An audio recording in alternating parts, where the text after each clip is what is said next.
이러지도 못하고 저러지도 못하는 아주 난처한 상황을 경험해 보신 적이 있으십니까?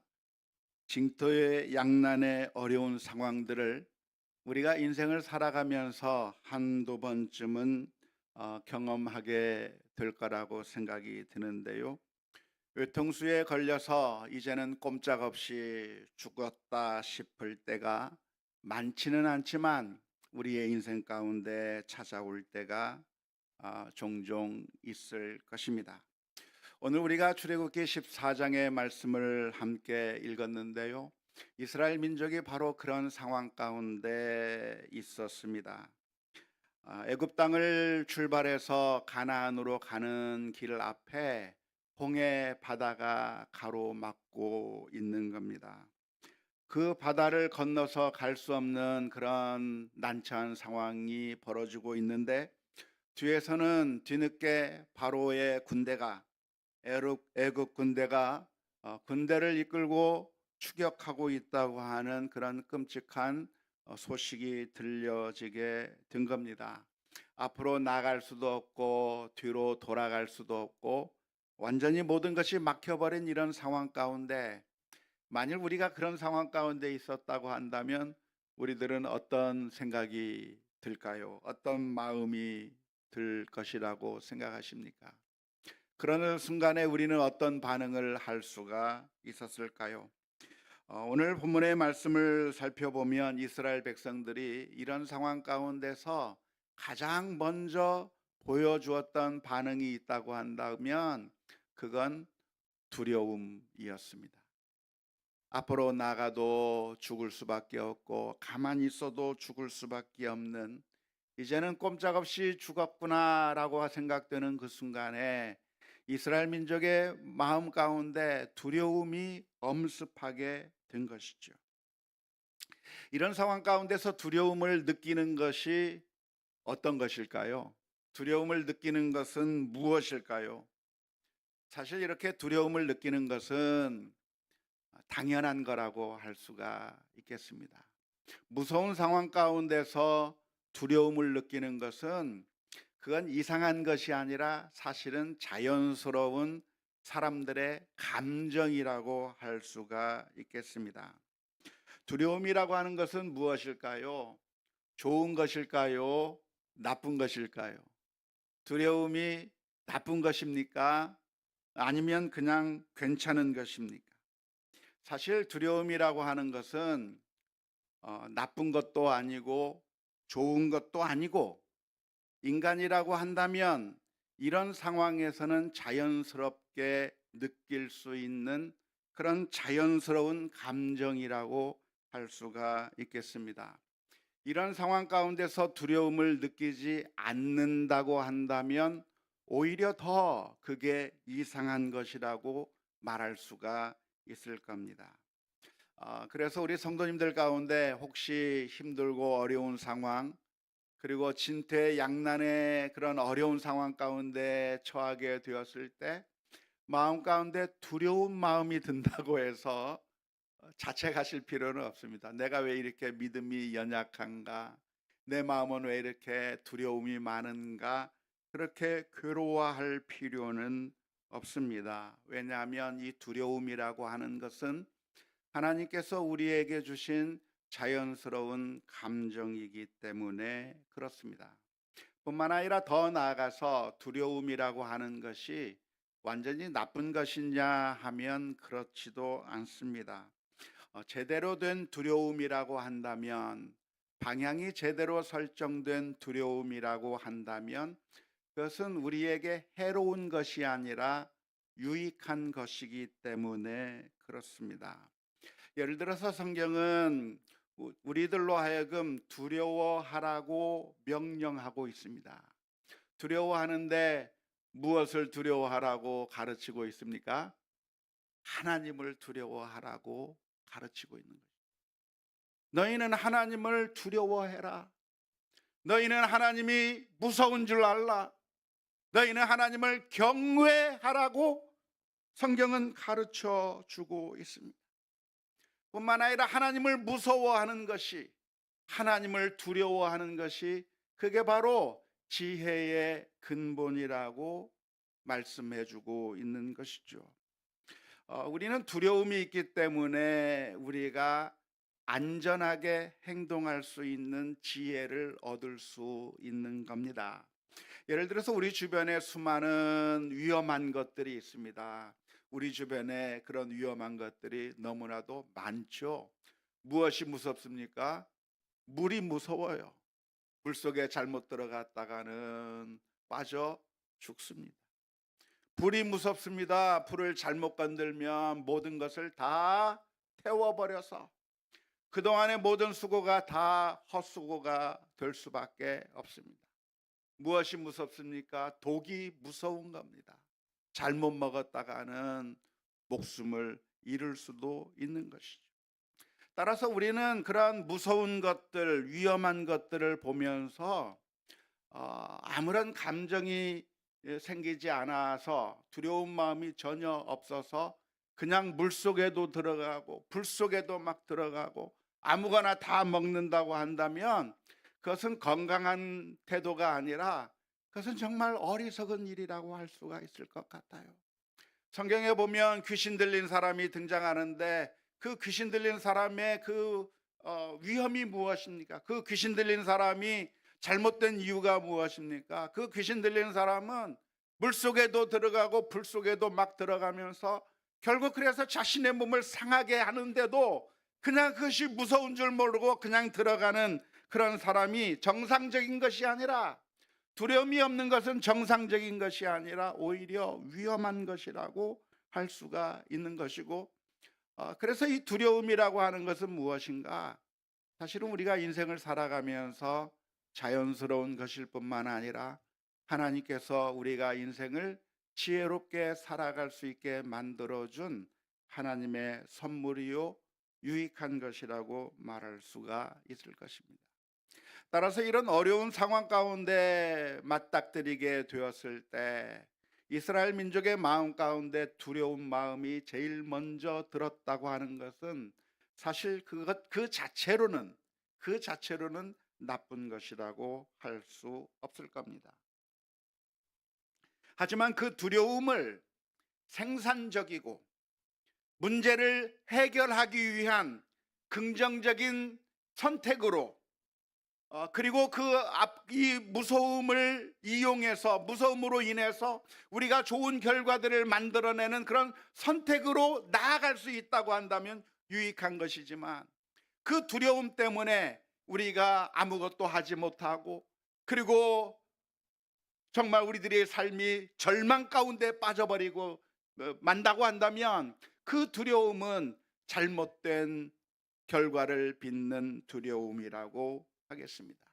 물이 무서운 것을 알기 때문에, 불이 무섭다고 하는 사실을 알기 때문에 물을 대할 때 아주 조심스럽게 대하고 불을 대할 때 아주 조심스럽게 불을 잘 사용해서 그래서 그것을 유익하게 할 수 있다고 한다면 그 두려움은 생산적이고 문제를 해결하게 하는 좋은 그런 두려움이 될 수가 있습니다. 하지만 때로는 그 두려움이 우리로 하여금 절망적인 마음을 갖게 만들 때가 있고요, 또한 우리로 하여금 분노하게 만들거나 아니면 공동체를 깨뜨려 버리는 그런 잘못된 모습으로 분출되는 경우가 많이 있는데, 그것은 그 두려움 자체의 문제라기보다는 그 두려움을 어떻게 이용하는가, 그 두려움에 대한 그 반응을 우리가 어떻게 만들어 나가야 되는가에 있어서 잘못된 선택을 했기 때문이라고 할 수가 있겠습니다. 우리는 그 두려움의 감정을 믿음의 반응으로 순화시켜서 긍정적인 행동을 만들어 나가야 하는데, 그러한 두려움이 들었을 때 긍정적인 반응이 아니라, 건전하고 생산적인 반응이 아니라 불신앙으로 표출해 버리기 시작한다면 그 두려움은 잘못된 두려움이라 할 수가 있겠습니다.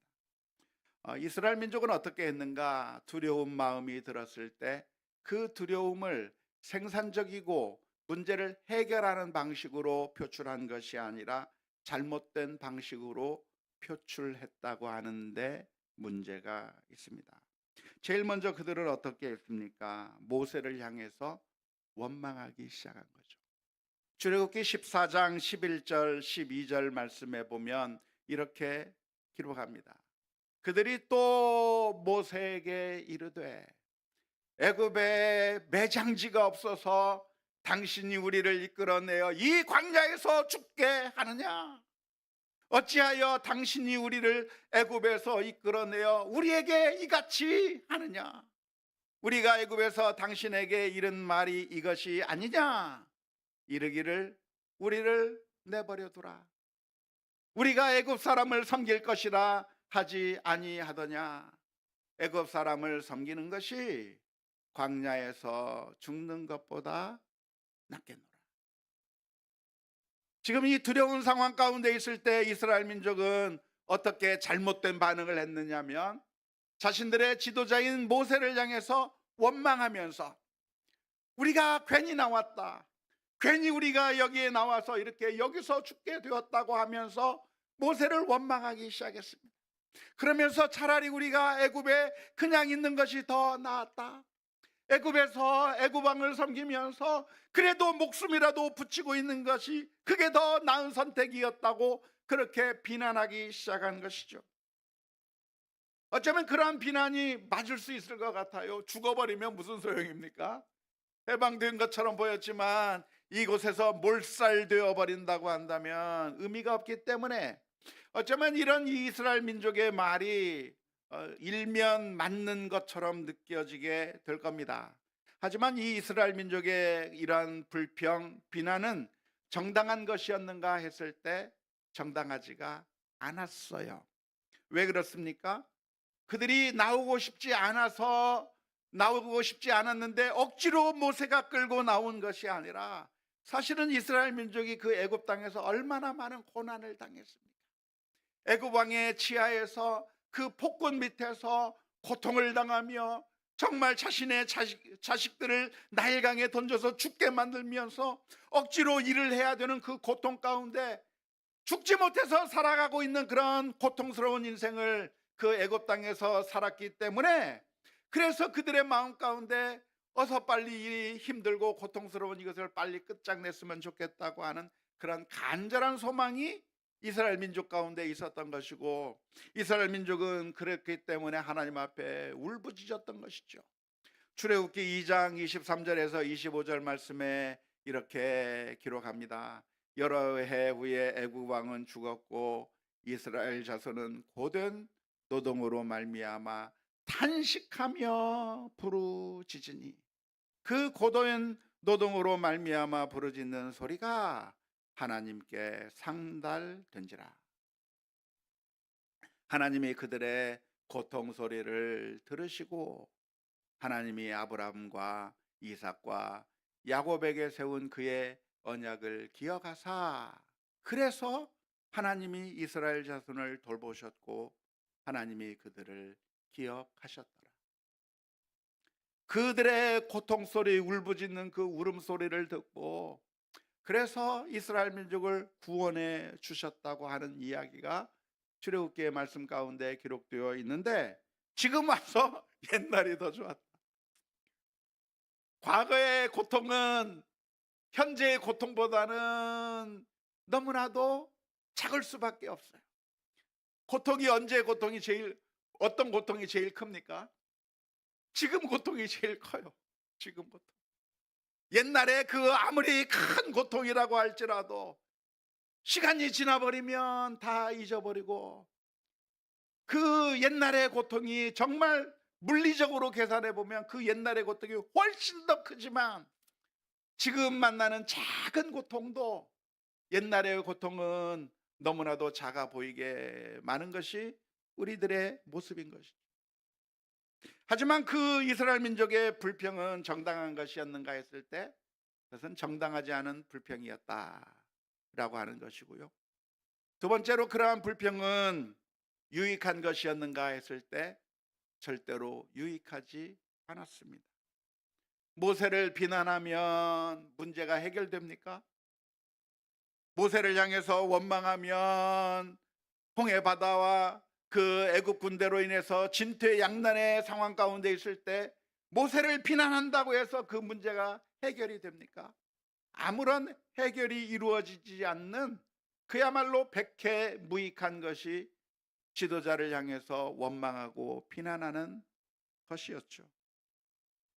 오히려 그 비난으로 인해서 모세라고 하는 지도자가 낭망할 수도 있고 절망할 수도 있고 아예 포기할 수도 있는, 마음이 다 나뉘어져 버리는 아무런 유익이 없는 그 일을 이스라엘 민족이 했었던 것입니다.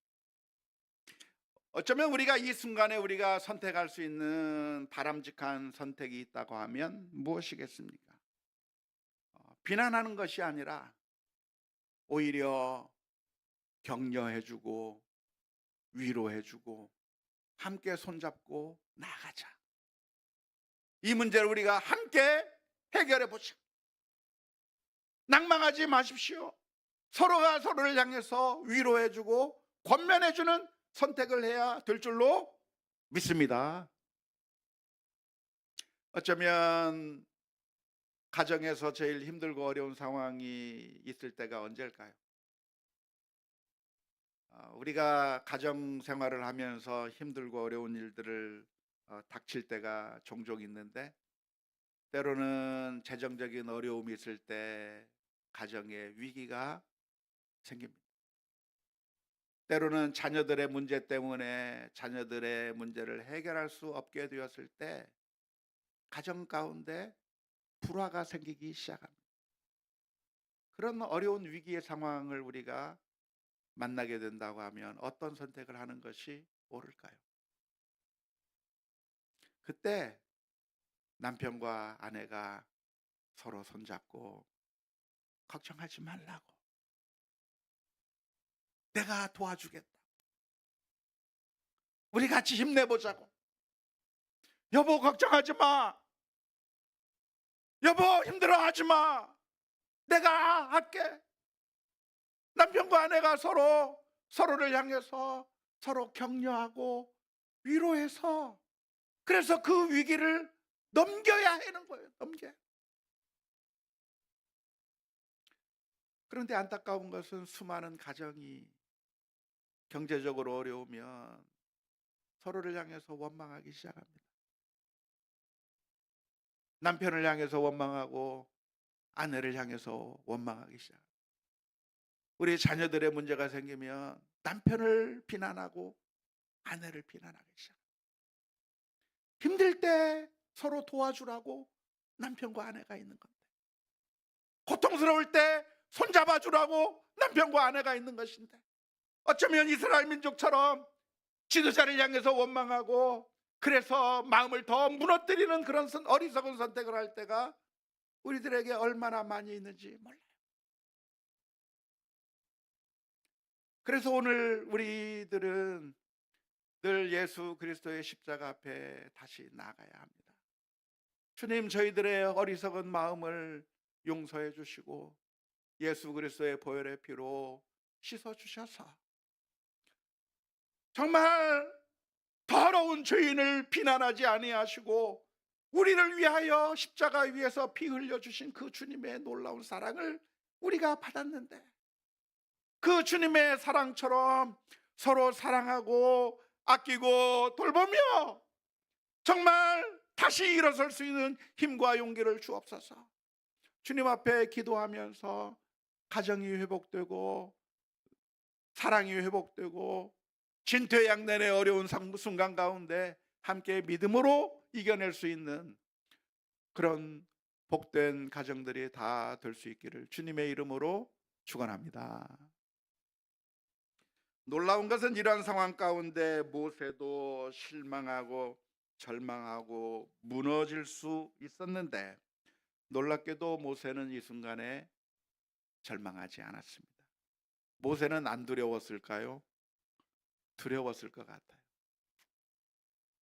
저도 교회라고 하는 공동체를 이끌고 무엇인가를 해나갈 때 뭔가 어려운 일을 만나게 되며 마음속에 두려운 마음이 드는 것처럼 아마도 이 순간에 모세의 마음 가운데 두려운 마음이 들었을 것 같아요. 그것은 자연스러운 감정이니까 그럴 수 있을 것 같아요. 하지만 놀랍게도 모세는 그 두려운 상황 가운데서 그 두려움이 절망하고 자포자기하고 다른 사람들을 원망하고 비난하는, 참모들을 비난하는 그런 방향으로 표출된 것이 아니라, 놀랍게도 이스라엘 민족을 향해서 하나님을 바라보게 만들고 하나님을 의지하며 이 문제를 해결할 수 있도록 이끄는 그런 영적인 지도자의 모습을 보여주게 된 것이죠. 출애굽기 14장 13절 14절에 이렇게 기록합니다. 모세가 백성에게 이르되 너희는 두려워하지 말고 가만히 서서 여호와께서 오늘 너희를 위하여 행하시는 구원을 보라. 오늘 너희가 오늘 본 애굽 사람을 영원히 다시 보지 아니하리라. 여호와께서 너희를 위하여 싸우시리니 너희는 가만히 있을지니라. 모세가 이 말을 언제 했는가를 봤어요. 모세가 이 말을 어떻게 이 말을 하게 되었을까를 살펴봤어요.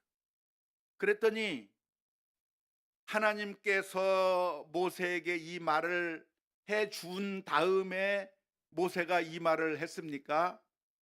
하나님이 말씀하시기 전에 모세가 이 말을 백성들에게 한 겁니까? 성경을 한번 잘 보세요. 언제 했죠?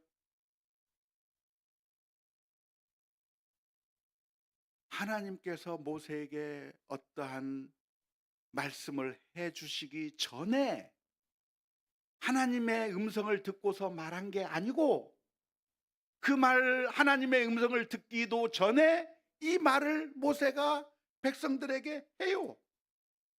그리고 나서 하나님 앞에 모세가 기도하는 겁니다. 하나님 앞에 울부짖는 겁니다. 그 후에 하나님께서 모세에게 말씀하셔요. 너희는 이렇게 있지 말고 모세야, 내가 가지고 있는 지팡이를 내밀어라. 그 후에 말씀하셔요.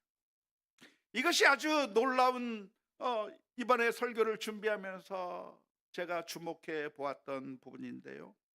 어떻게 모세는 하나님의 음성을 듣기도 전에 하나님께서 걱정하지 마라, 내가 너희를 홍해 바다를 갈라서 건너게 해주시겠다고 하는 그런 약속을 듣기도 전에 모세는 어떻게 백성들을 향해서 어떻게 이렇게 할 수 있었을까요?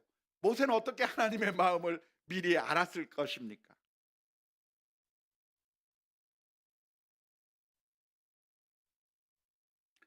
아마도 성경에 기록하고 있지는 않지만 우리가 추측하자고 한다면 모세는 지금까지 자신들에게 베풀어준 하나님의 그 기적을 기억했기 때문일 거예요. 하나님이 지금까지 우리에게 어떻게 하셨는가? 어떻게 하셨죠? 10가지 재앙으로 이스라엘 민족을 구원해 내신 하나님의 은혜를 기억한 거예요. 그 옛날 일을 기억하고 있는 것이죠. 그런데 그 10가지 재앙을 할 때마다 늘 진퇴양난의 어려움이 있었어요. 기적을 베풀었는데 애굽 왕이 거절했어요. 보내지 않았어요. 또 기적을 베풀었는데, 재앙을 내렸는데 또 애굽 왕이 또 거절했어요. 또 거절했어요. 그런 상황 앞에서 야, 아무리 해도 안 되나? 아무리 해도 이런 기적으로도 저런 재앙으로도 바로의 마음을 결코 움직일 수 없는가라고 하는 그런 절망적인 상황을 10번씩이나 경험한 거예요. 10번씩이나. 10번씩이나 경험해서 답답했지만, 그래서 망했는가? 망한 게 아니라 결국은 바로 왕이 두 손 두 발 다 들고 나가라, 나가라고 살살 빌면서, 그러면서 가축도 금은 보화도 다 가지고 나갈 수 있도록 만들어준 그 엄청난 기적의 이야기를 경험했었는데, 그 경험을 까마득하게 잊은 것이 아니라 바로 이 홍해 바다 앞에서 바로 왕이 뒤쫓아오는 그 상황 가운데서 그 옛날 일을 기억할 수가 있었던 것이죠.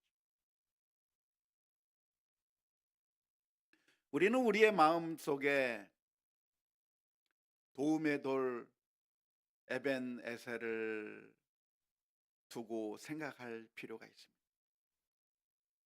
그 옛날 사무엘 선지자가 도움의 돌 에벤에셀을 세워놓고 잊으려고 하면 그 돌을 바라보며 하나님이 여기까지 도우셨구나, 그걸 바라보고 다시 한번 힘과 용기를 얻었던 것처럼 우리는 어떻게 해야 되는가? 하나님이 어떻게 사랑하셨는가를 늘 기억해야 돼요. 늘 기억. 그래야 모세와 같은 반응이 나올 수 있는 겁니다. 두 번째로 모세는 어떻게 이것이 가능했는가 추측해 보면, 모세는 하나님의 명령을 기억한 거죠. 하나님의 약속을 기억한 것이죠.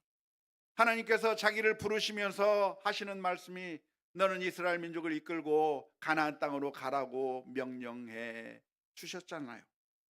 그 명령에 따라서 자기가 지금 움직이고 있잖아요.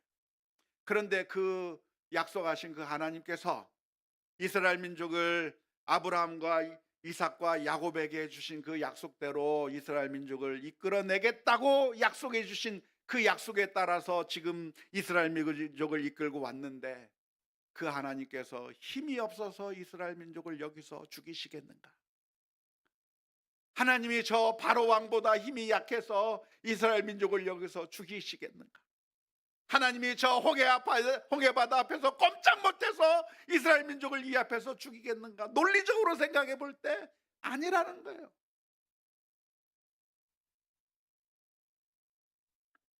사랑하는 성도 여러분, 오늘 우리들도 모세처럼 해야 됩니다.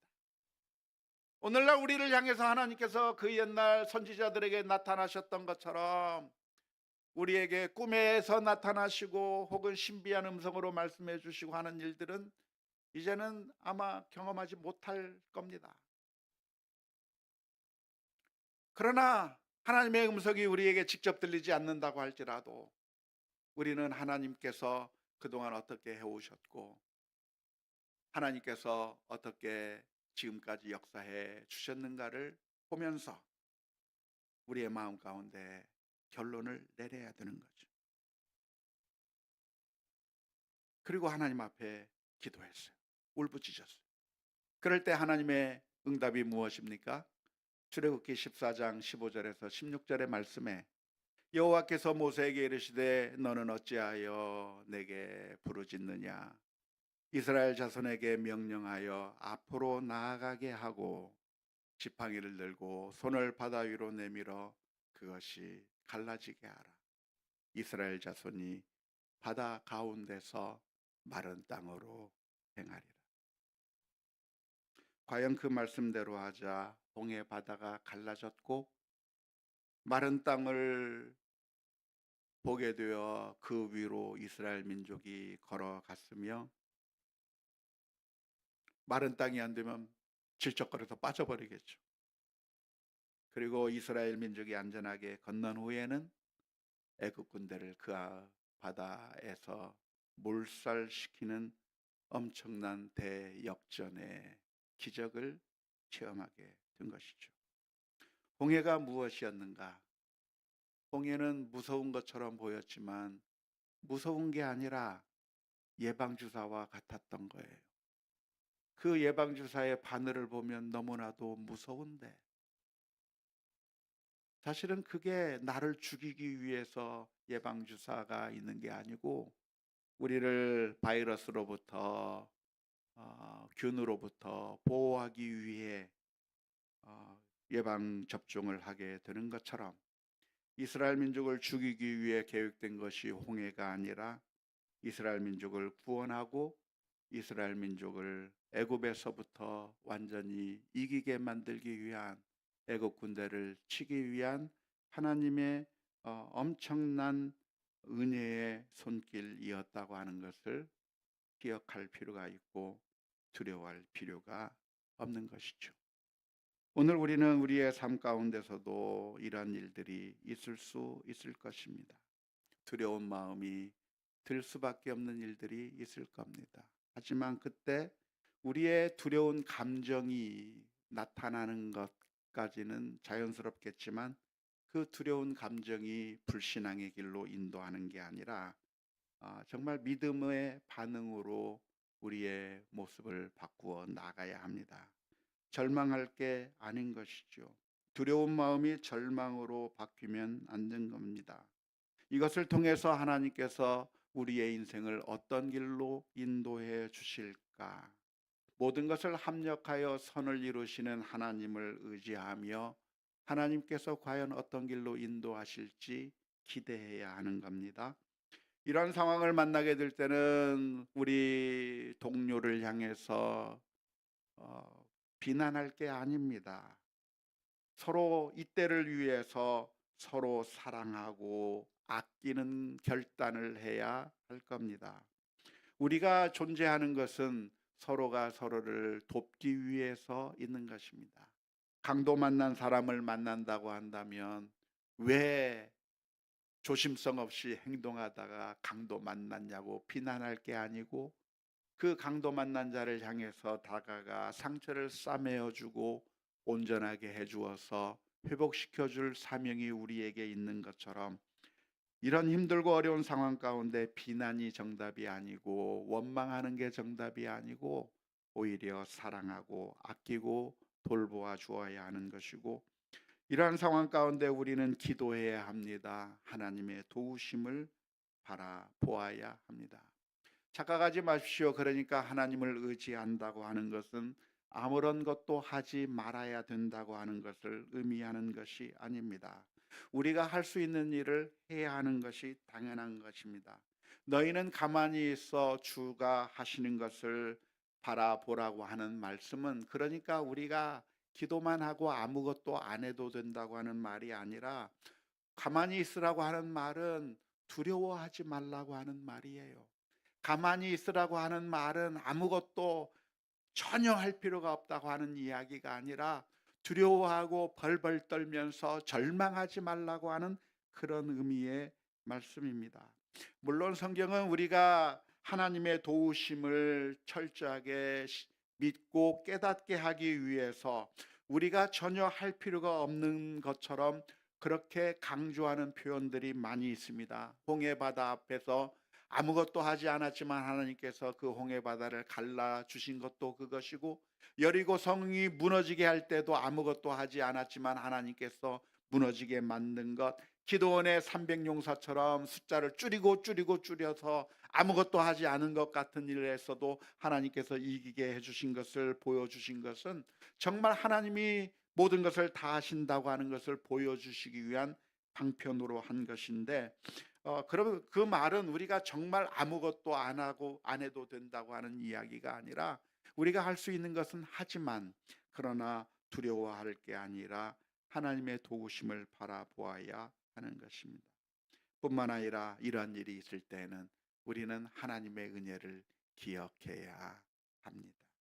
과거에 역사하셨던 하나님, 더 나아가 하나밖에 없는 그 아들을 우리 위에 내어 주시기까지 사랑하신 그 하나님께서 그 아들과 함께 모든 것을 우리에게 은사로 주시지 아니하겠느냐 하신 그 하나님을 바라보며 믿음으로 승리하는 우리 모두가 다 될 수 있기를 주님의 이름으로 축원합니다.